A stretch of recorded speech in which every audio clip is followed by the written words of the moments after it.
Hi guys, welcome to my channel. Today we will read essay Policeman. Let's get started. The policeman is a government servant. A policeman is responsible for maintaining law and order in a country.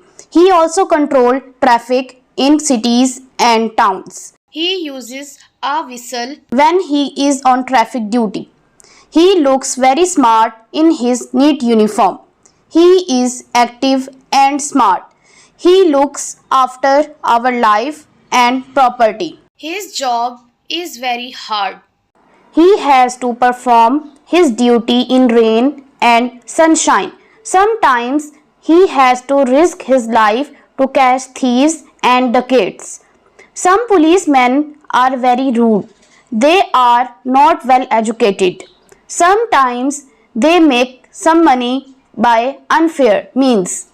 But all are not alike. Most of the policemen are well educated and helpful. His duty is very hard and important, but his pay is very small. His pay should be increased because he is a full-time servant.